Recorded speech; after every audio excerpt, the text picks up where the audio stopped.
dijelaskan salah satu sebabnya oleh Rasulullah SAW, illa utul jadal, melainkan mereka diberikan apa?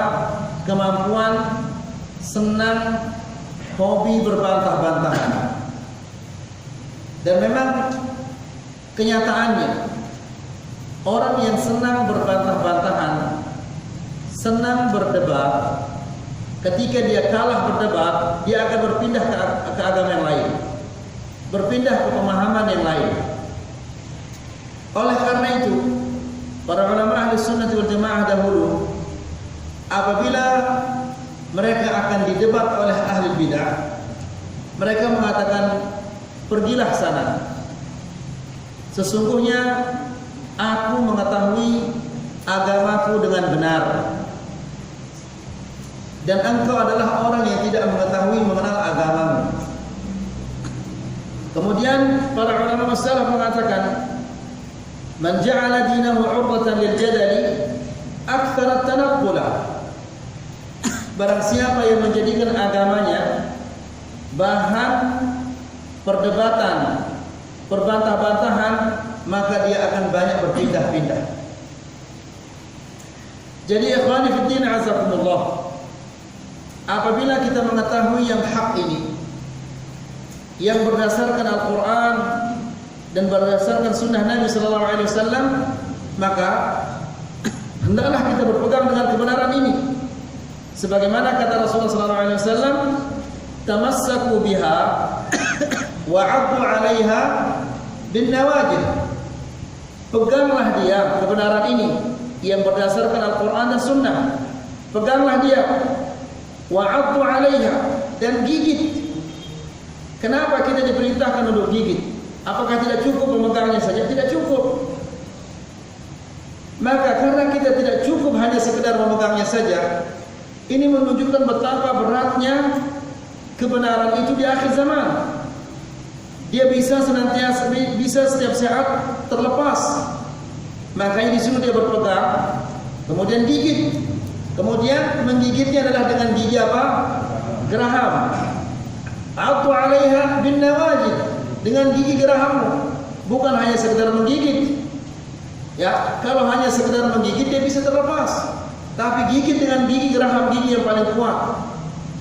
Nah, ikhwani fiddin azakumullah, apabila kebenaran itu sudah kita mengetahuinya, ya, karena kebenaran itu alaihi nur, memiliki cahaya, memiliki nur dari Allah Subhanahu wa taala, bisa membuat hati orang itu tenang ketika melaksanakannya.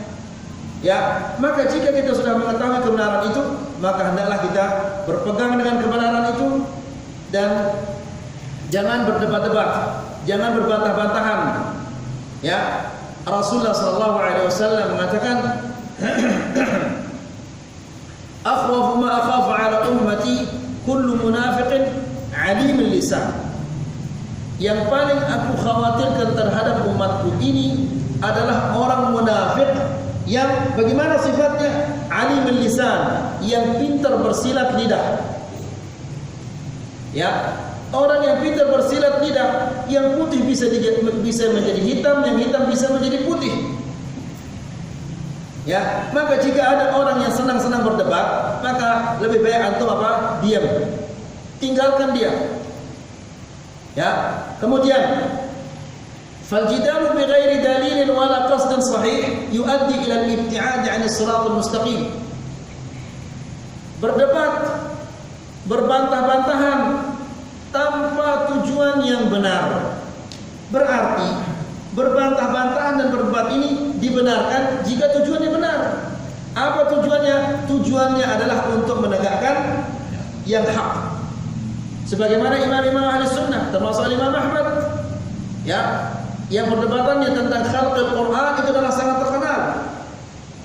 Demikian juga Syekhul Islam Ibnu Taimiyah, ya, yang berdebat dengan ahlul bidah, orang-orang Nasara, orang-orang tukang sihir dan yang lain-lainnya, itu sangat terkenal di kitab-kitab mereka. Namun tujuan mereka berdebat itu adalah untuk menegakkan kebenaran. Kenapa ikhwan fillah azakumullah? Tidak bisa orang yang berdebat itu tidak sakit hati. Ya, pasti ada rasa jengkel, rasa tidak senang di dalam hati. Nah, rasa jengkel dan tidak senang ini bisa membuat persaudaraan kita menjadi retak. Maka hindarilah hal-hal yang seperti ini. Segala sesuatu yang membuat persaudaraan kita menjadi retak dan jauh, dan menjadikan agama kita juga apa? Agama yang rusak. Selalu berpindah-pindah. Berdebat sama ini kalah, berdebat pindah dia ke sini. Besok berdebat dengan fulan kalah, pindah lagi ke sini. Besok lusa berdebat dengan fulan kalah, pindah lagi. Kemudian, wa ma aktsaru jidalin nas al-yawm bil batil yatajadaluna bighairi ilmin wala hudan wala kitabin munir. Betapa banyaknya orang-orang yang berdebat-debat di zaman ini, namun mereka berdebat bighairi ilm, tanpa ilmu, wala hudan wala kitabin munir, dan mereka juga berdebat tanpa petunjuk dari Allah Subhanahu wa taala.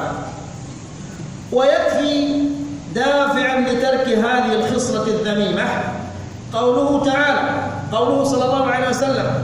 Cukuplah suatu hadis, ya, bagi orang yang beriman, cukup dia mendengar satu hadis ini untuk meninggalkan sifat yang buruk ini.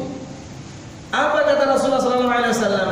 Rasulullah mengatakan, ana za'imu bi baitin fi rabadil jannah liman taraka al-mira'a wa in kana muhiqqa. Rasulullah sallallahu alaihi wasallam mengatakan, aku adalah pemimpin sebuah rumah di pinggiran surga. Bukan berarti di luar surga, ya, di pinggir. Untuk siapa ini?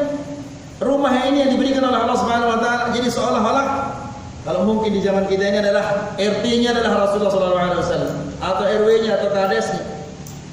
Ya, Rasul mengatakan, ana za'im bi baitin fi rabadil jannah. Bagi siapa rumah yang akan diberikan ini oleh Allah Subhanahu wa taala? Rasul mengatakan, liman tarakal mira'a wa in kana muhiqqan.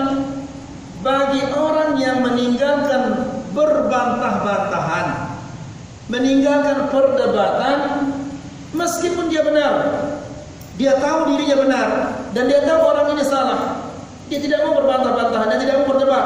Kenapa? Alasannya, ya ikhwani fillah azakumullah, sebagaimana kita katakan tadi, yang namanya berbantah-bantahan, berdebat ini tidak bisa tidak menimbulkan rasa jengkel, tidak senang, marah kepada orang yang berdebat, yang mendebat kita. Padahal bisa jadi orang itu adalah bapak kita sendiri, atau ibu kita sendiri, atau saudara kita sendiri, atau kawan dekat kita sendiri.